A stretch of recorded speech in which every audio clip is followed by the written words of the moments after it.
What's up, everybody? Welcome to LTG Live. Peter, I am so excited to be here today, and I'm Come glad that you're on. back with us feeling better. I had to bring in a substitute teacher Ooh. last week for the live stream. Pastor Joey Silva did a great job, but bro, glad you're feeling better. Glad you're back with us, man. How are Yes, you? it's good to be back, man. It's good to be able to sit up straight. And something's going around in Michigan, some kind of stomach bug, but your boy is back, and I feel good.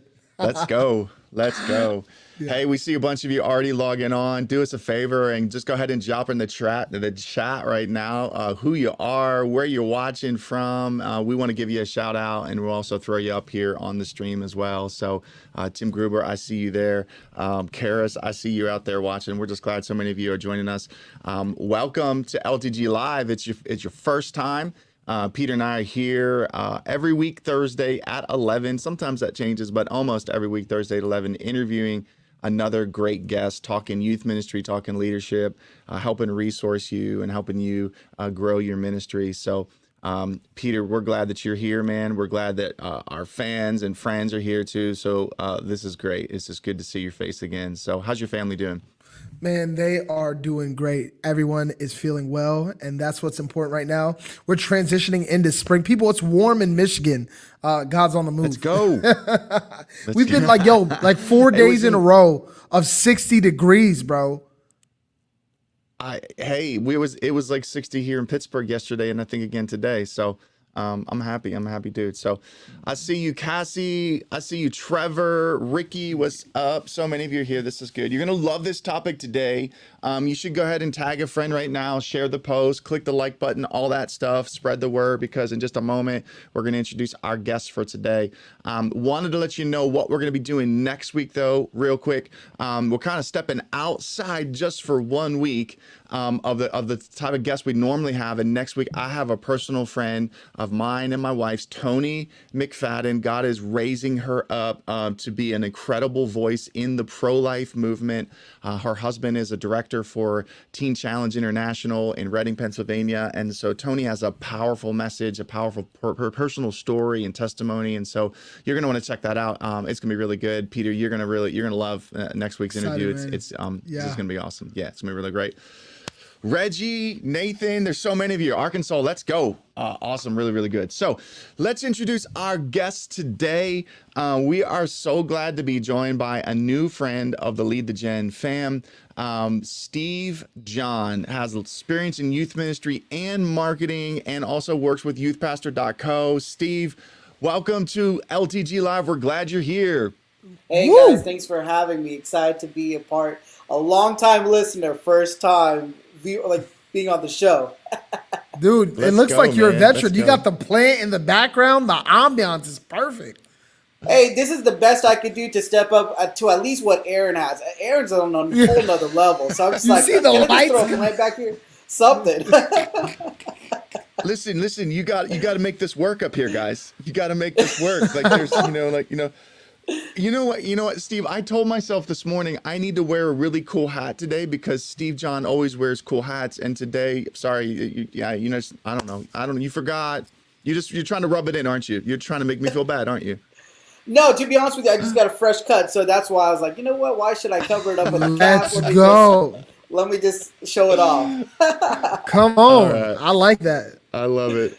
I love it. So, Steve, Peter, I got a quick question for you just for fun. Just so the audience can get to know you a little bit personally, Steve, and Peter as well. But so here's this is just a fun random question for you. If you were still single, because I know both you guys are married, what Disney princess would you take on a date? Assuming they would say yes, obviously. The assumption is they're going to say yes to you, right? So I want you to raise your confidence level now, and I want you to think big. And Steve, Steve, do you have? I know you have kids. What do you have, boys and girls, or both, or just one, or what do you have? I have one boy who's 2 years old. Yeah.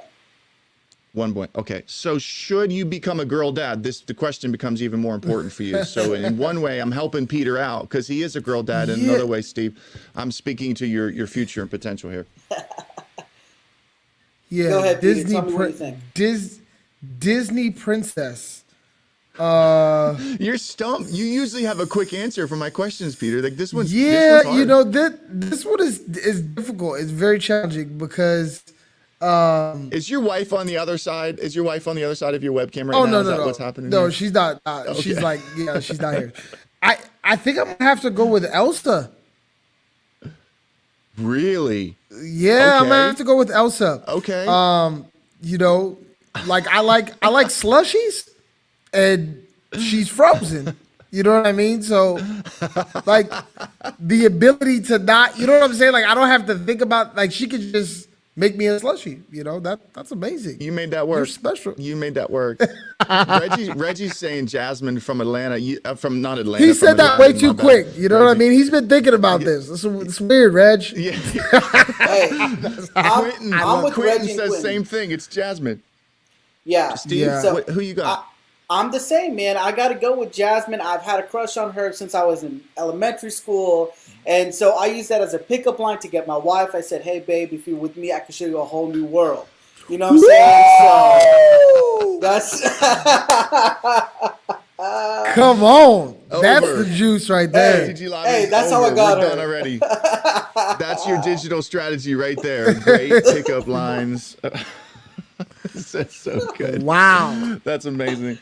All right, those of you that are with us, go ahead, keep dropping it in the chat. Like, where are you going on this question right now? This is good, but That's awesome. hey, Steve, we're so glad that you're with So us. pumped. Thanks for being a part of LTG Live, and you and I've had the opportunity to connect a couple months ago on a Zoom call talking about digital strategy for ministry. We met on a Zoom call.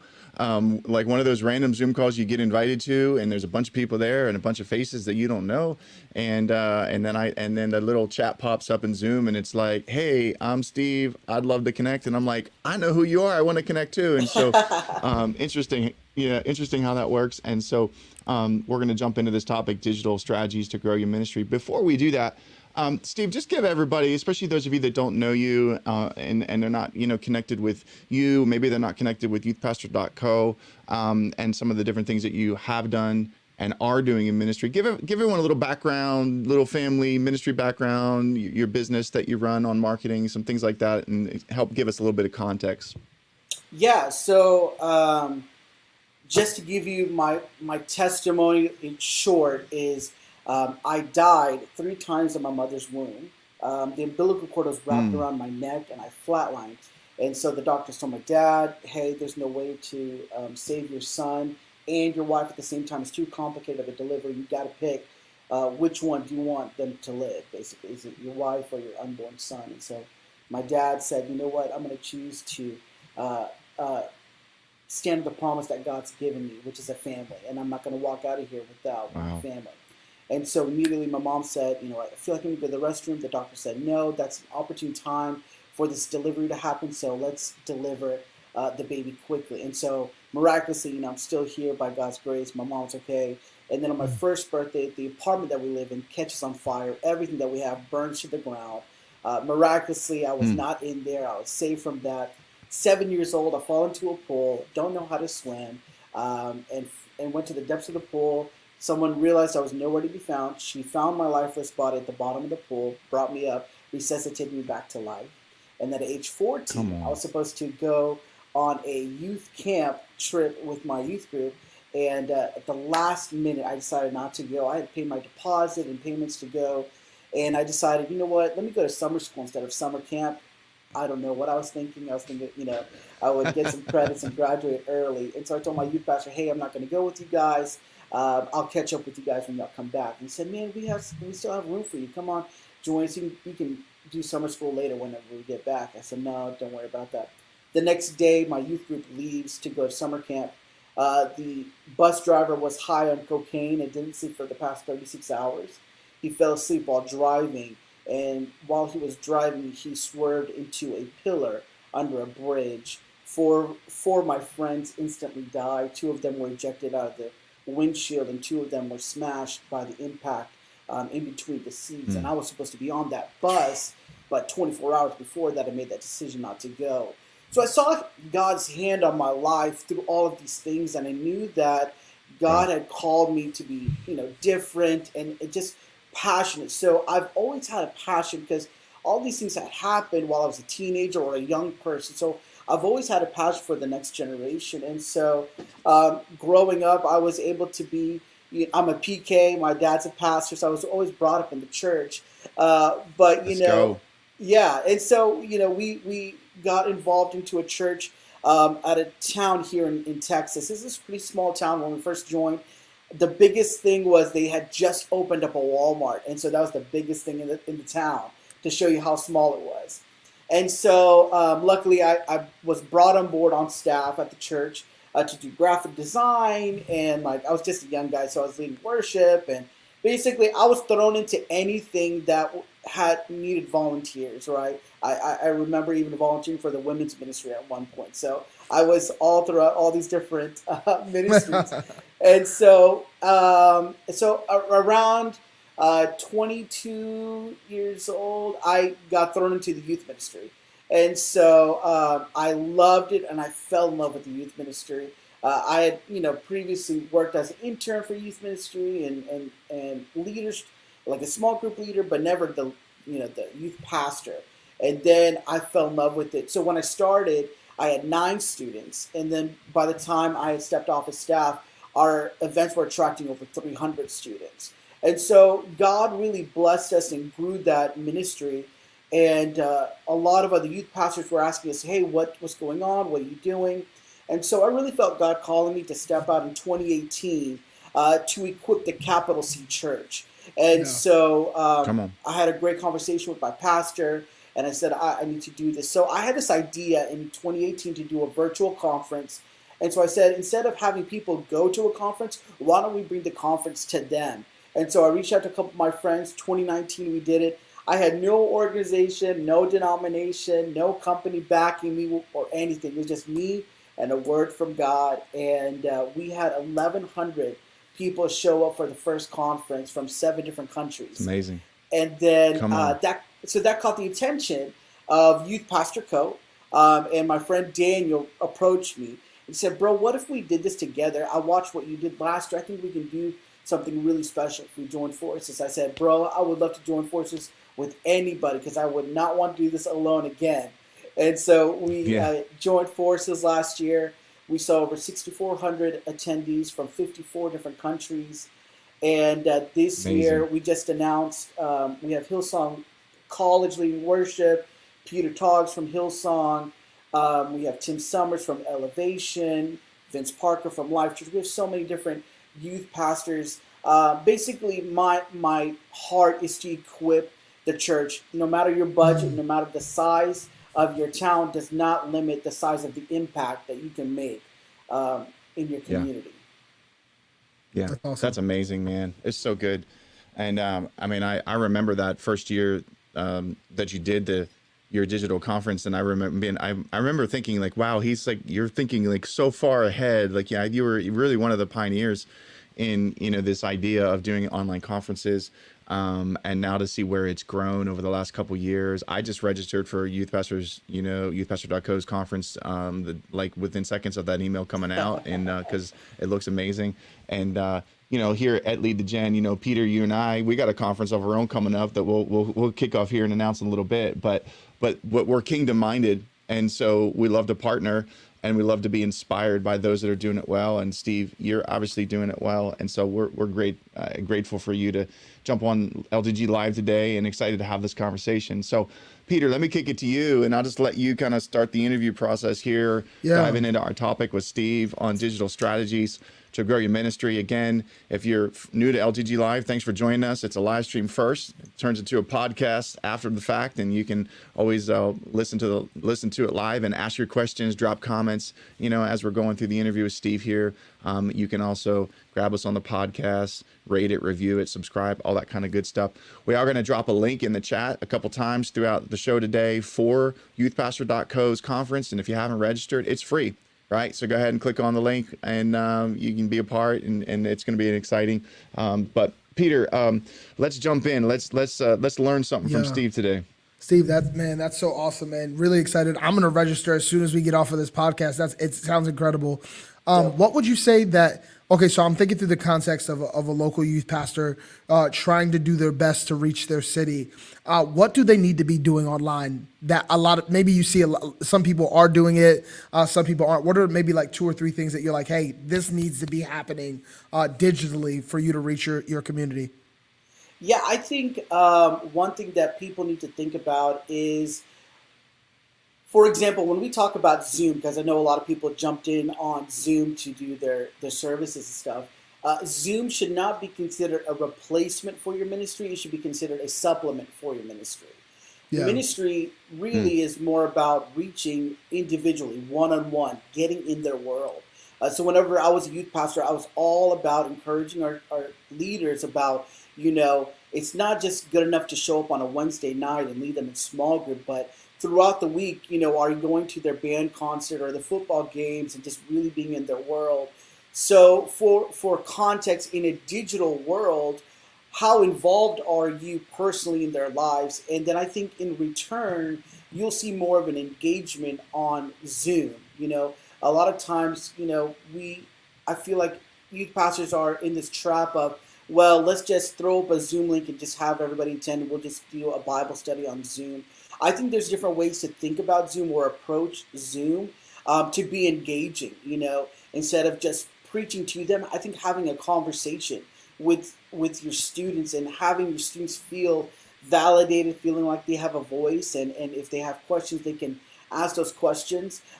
It's a lot harder to lead worship through Zoom, but why not, play a YouTube video of elevation worship and have a moment of praise and worship through Zoom? I mean, don't allow the lack of technology or the lack of resources to stop you from having a creative mindset on how to do ministry effectively digitally. When we think about Generation Z, they are living online. I mean, there's no way about it. For me growing up, I remember having a Razor flip phone was the coolest thing, and now I had a black one. Boop. hey, bro, same. I had a black Razor. Before that, a brick Nokia. Man, it was just. I remember all those different things, and now people have the whole world in their hand, right? It's just in the palm of their hand, and so when we're talking about students and digital through the lens of a student, what are they facing? What are they going through? So many different distractions and strategies. TikTok can be entertaining and useful at times, or if you're not careful, it can be a distraction and a temptation, really. So I think if we have the mindset of, okay, as a youth ministry, what are my goals? Are my goals to reach outside of our normal youth group, or is it to strengthen the core of my youth group? I think when we think in those contexts, it gives us a better strategy on how to go about ministry, if that makes sense. Yeah. What are some Steve, what do you think are? Oh, sorry, Peter. Go ahead. You go ahead. I was gonna say, what are some of the, like, who are some of the people right now that you see doing this really well that you're like, hey, you should follow them because they're doing a good job digitally engaging their students, using as many platforms as they possibly can. Obviously, they're built teams out to do this, but who do you see doing this well right now? Yeah, so Elevation Youth is killing it online right now. And I say killing it online is because not just because they do services and they have a great service online, but in addition to that, they see the value of community. So what they encourage their students is to have watch parties while they're watching the service online. So that way, those small groups are talking in real time.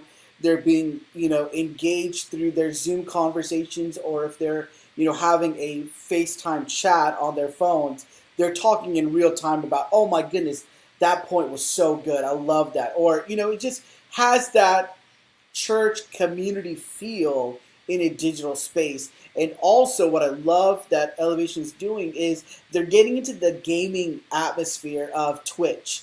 Twitch is a huge platform for gaming, and a lot of young people love gaming. And so they want to be a resource in that gaming world. So they have live digital tournaments where they give away $1,000 for Fortnite competitions. So they're just thinking creatively, how can we attract different youths online and digitally to be involved with our community? Yeah, that's cool. Yeah, I was going to ask the question back to Zoom. You know, what are some of the worst trends that you see, right? As because I do think initially, especially when quarantine hit, everyone we jumped on Zoom like, oh, that's the cure all. That's the kids love being online. So yeah, they're going to love that. And then a month later or 2 months later, everyone's like, we got Zoom fatigue. We got Zoom fatigue. And it's not that anything about Zoom changed. You know, Zoom in and of itself didn't get any cooler or less cool. So it has to be the way that we're leveraging it or the way we're not leveraging it. So you've given us some good ideas for how to leverage it. What are some bad ideas that we might need to stop doing when it comes to a tool like Zoom? Yeah, I think, just man, I cringeworthy Zooms I've been a part of where it's just all one person talking the entire time, and there's no room for discussion. There's no room for community. There's no room for growth. And so I say get creative and play games on Kahoot. I know Kahoot is a popular website that people can play games on. Share your screen live on Zoom and have your students interact with that. I just think, so many times youth pastors feel like,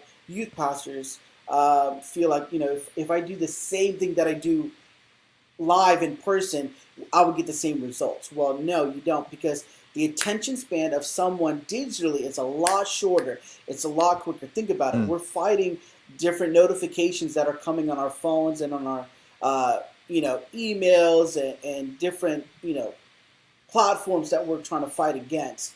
And so I think with Zoom, we have to be more engaged. We have to think differently. I think throw away what worked for in-person probably won't work for a Zoom chat. So that's one of the biggest things that I've seen a lot of times is just, the youth pastor talking the whole time, not breaking it up into sections. I would say, you don't have to give a 20-minute message on Zoom. Break it out into a discussion format where your kids are interested in wanting to be a part of the discussion. Yeah, that's good stuff. Yeah. Yeah, I think when I think digitally, obviously processing that with social media. So how do I even begin to create a digital strategy? I know you said kind of what are my goals? How do I go after that? But where do we even begin? For the person, whatever I dream up, I gotta do.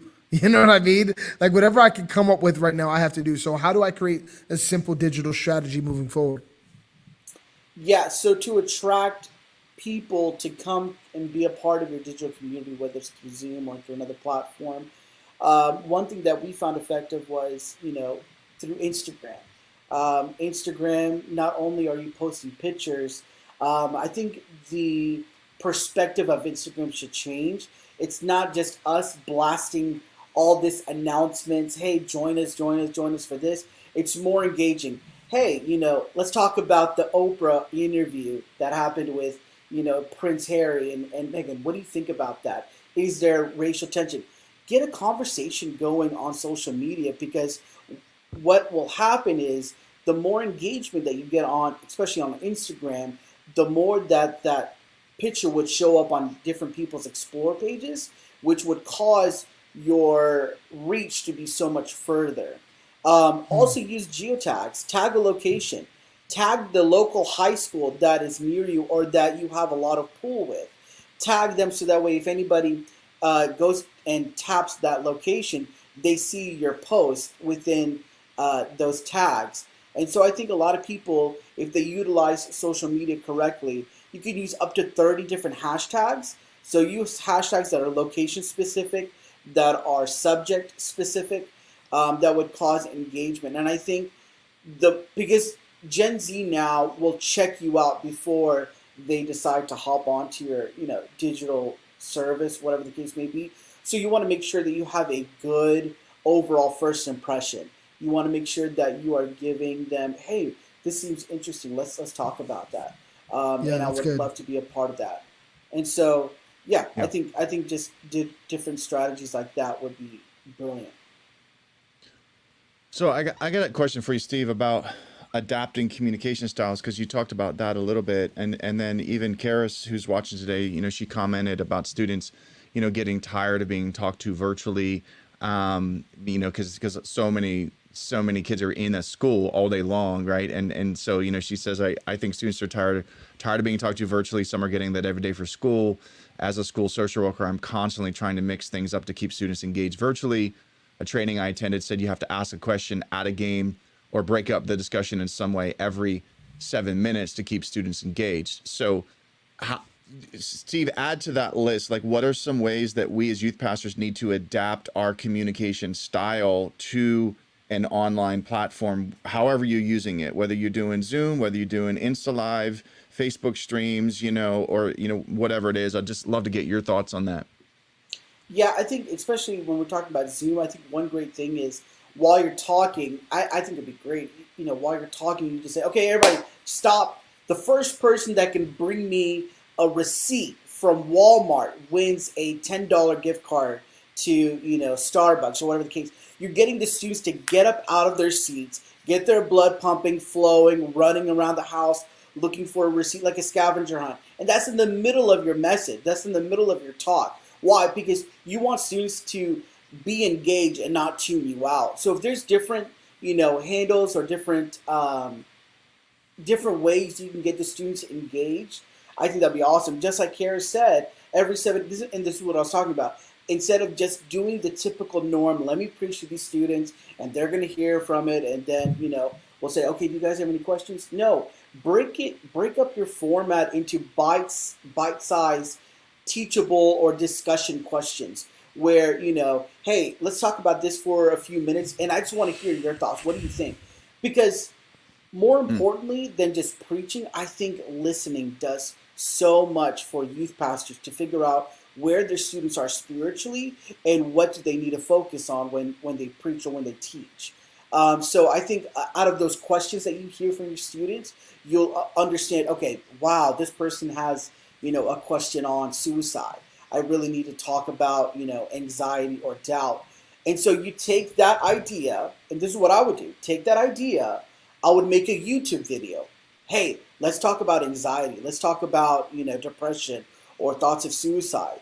And one thing that you'll see with YouTubers is normally the way they edit their videos is with jump cuts. Jump cuts basically mean you're taking out all the uhs and the ands and the gaps that are between your thoughts, and you cut them down that way the attention span for these teenagers and these young people, they're tracking with you.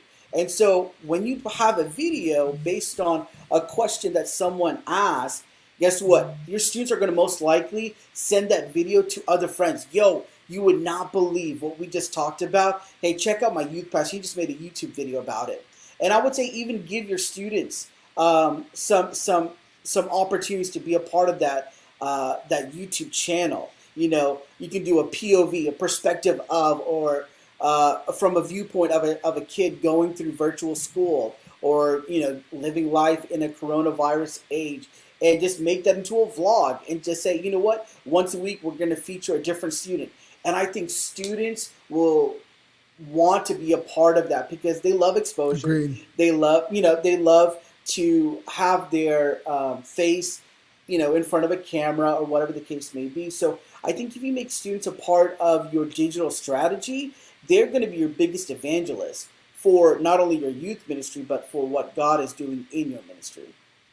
Yeah, no, I love what you're talking about as far as engagement goes, because what I'm noticing, and I mean, I love this about some of the bigger accounts that I follow, or just even, I know I can think of a few smaller ones that just do a great job, is even though it is their ministry profile, I'm speaking specifically on social media now, it feels like a person, you know what I mean? So it's their ministry profile, but it feels like a person, and obviously like you follow people because you like the content and they're engaging with you. I think that's awesome. I think it's brilliant. to put students obviously like on like as a part of your digital strategy, because just like in youth ministry, right? Like you figured this out really quickly. And if I want my students to bring their friends, I'm going to put them on the stage. You know what I mean? And I'm going to say, hey, what are you learning? Or, tell us your story or whatever. And then all of a sudden on that night, this kid that wouldn't bring anyone, I tell them, they invite their entire school. Hey, come hear me speak. You know what I mean? So I think it's brilliant to have them be a part of it. I think one great thing, Peter, to add to what you're saying is like when you put more videos out, especially through YouTube. Challenges are a huge hit on YouTube, right? Hey, let me try to order everything off the Taco Bell menu, and let me see how fast I can eat everything. Or hey, I'm gonna order the ghost pepper or hot ones. We're gonna get hotter with the wings and with the questions. I think if you can do different challenges like that, students are most likely to send those kind of videos to their friends. Those friends are going to build a relationship with you, not even knowing who you are, because they enjoy the content that you're putting out on YouTube, which brings down the barrier and them being more comfortable to join you on Zoom, where you can have a face-to-face interaction. Because a lot of times, a lot of students feel a great connection to YouTubers who they've never met before. So why not youth pastors take that same approach and reach your community that way? Yeah, no, that's super good, man. That's super good for real. What do you think the future? What do you think the future of the church looks like? Like, what do you think the future? I love this, by the way. I love ministry projections and predictions. I'm still waiting for the first completely online church. Like, this is all they do. I think that is the future. But what do you see? What do you see as you look at the future of the church? Yeah, the future of the church, I think it's not good enough just to film your messages, film your services, and put it online. It's not good enough anymore. There has to be a mindset of how am I intentionally reaching people digitally. So like I said, it's not good enough anymore just to put a service online. So what does that look like? And so here's some things that I can see the new style of volunteering is, hey, will you help me create a street team? Basically, a street team would be, as soon as we go live, will you share this on your profile? Will you, help invite other people to this stream? And those are your front door greeters now, right? Front door greeters are people that are sharing, hey, come on in, welcome, let's see what's going on. And, before we had coffee, why not put a QR code saying, hey, for the first time guest, here's a $5 gift card to Starbucks if you just give us your connection, if you fill out this digital connection card. So now you have a virtual lobby where people can enjoy Starbucks. They can go to Starbucks, buy their own coffee, and enjoy watching your digital space. And, as far as singing, I think it'd be great if there was not only, just the lower thirds, but if you can add, hey, if you enjoy this music, check out our playlist on Spotify. So the people that are first checking out your stream, if they enjoy the praise and worship, they're listening to this music throughout the week. So I think it's just more ways to engage digitally to, everyday people. Because a lot of times I just feel like, okay, let's just put an iPhone and let's just go live on YouTube, or let's go live on Facebook, and that'll be good enough. That's not good enough anymore. I think we just need to intentionally create strategies that would not only attract but retain the people, that keeps them wanting to come back to want more from what our ministry has to offer. You said this earlier, Steve, and I think this is the trap that we fall into is I'll just take what I'm doing live and I'll just do it online, and we're making this assumption that it translates perfectly, and you're helping us understand it doesn't translate perfectly, and there's a different mindset or a different thought process that has to take place, in order for us to switch over to that new method. That said, let me ask a question here, and I'll pause here for just a moment. For those of you that are joining us live, you're with us right now, feel free to drop your questions or your thoughts into the chat, because we would love to include you in this conversation. So please do that and just type it up, and we'll get you on the screen here, and we'll give you a chance to kind of talk directly to Steve about maybe thoughts or questions you have about digital strategies for growing your ministry. But here's my question, right? For the person out there who feels overwhelmed by digital ministry, it seems so time consuming. So how do I do it without losing my mind? Like, so talk to that person who's like, I just need some simple strategies. Don't talk to me about all of the complex stuff. Don't talk to me about the jump cuts on the YouTube edits and the SEO on my website and making sure I'm using at least 30 hashtags every time I post on Instagram. That's a little like over, my head. Can you give that person some just simple 2 or 3 things they could start doing now that maybe over time would start really helping them? When we're speaking specifically in the context of youth ministry, I would suggest finding students that are passionate about social media and having a social media team that would help you. Because just because you have a social media account or an Instagram account doesn't necessarily mean that the pastor has to run it every single day. I think if you give students and empower students, hey guys, we have a social media team. Would you like to be a part of it? I would say that a lot of students would be very interested in wanting to be a part of that. And so, when students that are first checking out who you are, I think it would be great to say, okay, number one, how do we stop the scroll? The scroll means, there's so many things that people like to scroll through. So how do we get their attention? Let's stop. And one of the ways I think would be having students to talk and just say, hey, this is Bill from, Ignite Youth Ministry. Here's 3 things that I learned from this week's message. 1, 2, 3. And so as they're talking, I think students will be attracted to other students when they hear them speak from their perspective, not only from the youth pastor viewpoint. And so, like I said before, don't make this just an announcement board or just a bulletin board of here's what's coming up. Find ways to engage with them. So digital ministry can seem time consuming, and in fact, if you're not careful, it can be time consuming. But I think if you delegate a lot of those responsibilities out to a social media team, they would take that off your plate and they would show, wow, I love to be a part of this. Let's take this to the next level. Yeah, that's helpful. So good. Yeah, it really is. Hey, this is just a jump in direction really quick, but what were your biggest takeaways from running that online conference? Wow.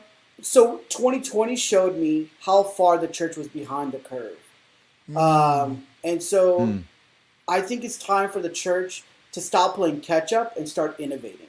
If we as believers of Christ, and God has created us with creativity, you have to think in Genesis, when God created everything, he said, let there be light, and there was. He spoke everything until it came to the creation of man. He came and formed man out of the dust. Why? Because he felt like he needed a hands-on approach to humankind.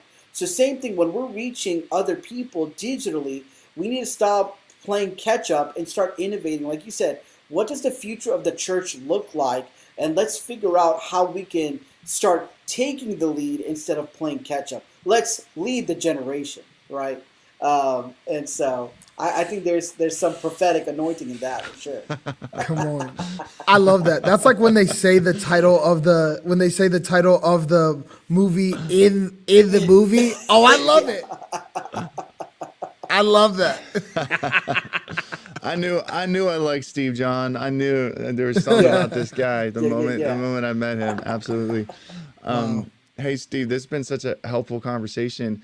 Really? One more time, tell everybody who's still with us about youthpastor.co's conference that's coming up on March the 22nd and 23rd. Again, man, LTG, Lead the Gen, we're just kingdom minded. So we just like cheer on, like you guys are doing something that's very similar to what we're going to be doing a little later this spring, but we're cheering you guys on and excited to be a part of it. So we're going to drop that chat and the link one more time for those of you that want to register now. Do it. It's free. But Steve, give us the rundown. Yeah. So the Youth Pastor Conference, what we're wanting is we have the 20 speakers, 20 sessions, 20 minutes. And so over the course of those 2 days, March 22nd to the 23rd, You're going to be hearing from the leading voices of youth ministry. There's a lot of digital strategies that we're going to be talking about as well, hearing firsthand from Elevation how they do youth ministry now in this digital age. And so I think it'll be great. No matter your size, no matter your budget, like I said before, do not let that limit the amount of influence or the amount of impact that you can have in your community. And so I think hearing from these 20 speakers is going to be a variety of speakers, some people that you know, some people that you don't know, some people of mega churches, some people of smaller churches. And so I think this will cover a wide spectrum of youth pastors no matter where they are. Our heart is to empower, encourage, and equip youth pastors no matter where they are, and just help them take their ministry to the next level. So like I said, we would love for you guys to be a part of this conference and help us, encourage you guys and equip you in any way we can. We want to be linking arms with our fellow youth pastors who are in the trenches of ministry and that are reaching our world for Christ. Yeah. Yeah, we're excited about that. And hey, if you are part of the Lead the Gen fam and you get weekly emails from us, you'll be seeing us dropping some information about Youth Pastor Conference coming up with youthpastor.co, and excited to see you there and be a part of that experience. Next week, Peter and I will be ready to make a big announcement for what we got coming up with Lead the Gen, and we're partnering with Youth Pastor Co on it too. So we're excited about that. So it's great. Yeah. LTG Live is brought to you by one of our core sponsors, and it is World Serve International, and we're so excited to be in partnership with them. They're doing incredible things, changing the world and specifically Africa through their initiative to provide clean drinking water. You may not know this. It's so simple for us here in America. You want a bottle of water, you grab it. You want water from a faucet, it's there. But over 790 million people on the continent of Africa do not have access to clean drinking water, which basically means they're spending on average 4 to 6 hours a day walking, collecting water, carrying it, and it's full of all kinds of disease, which creates all sorts of health issues for children, for women, for men. And so we're excited to be partnering with World Serve, helping make a difference. And if you're a youth pastor, I'd highly encourage you to go to worldserveintl.org, check out what they're doing, see how you and your youth ministry can be a part of making a difference for a bunch of people on the other side of the world, but are so desperately in need of it. So this has been great. Peter, let me kick it to you to close us out today. If you got any follow-up for Steve, feel free to do it. But Steve, thanks so much for being here with us. We appreciate it. We're excited to see how God's using you, and we're excited to be a part of the Youth Pastor Conference coming up. Thanks for having me, guys. Yeah, absolutely. I would just say this, to hear a podcast like this or be a part of a stream like this, a lot of information, a lot of ideas being thrown out, but really dive back in and figure out what's best for your context. But I think the thing that I took away, Steve, from what you said is we have to make a change. Like, we can't just say, well, that was good. At some point it has to be good enough to apply. And so I think you gave us a ton of great ideas, some things that we really need to think about to be more effective. And you know what? Even the way you talked about it, when people are like, well, I'm not with the attractional model. Well, you need to be, because we're called to win people to Jesus. And we have a lot of work to do. So thank you for the wisdom and for the insight today. Yeah. Thanks, man. Yeah. Appreciate it. Steve, thanks for being with us. Peter, as always, thanks for co-hosting. Those of you that are still with us on LTG Live, thanks for being here today and being here every single week. Next week, Thursday, our time changes just for that 1 week to 1:30 p.m. Tony McFadden will be with us. Going to be an incredible interview with her. You're going to love it. And thanks for being a part. We love you. We'll see you guys next week.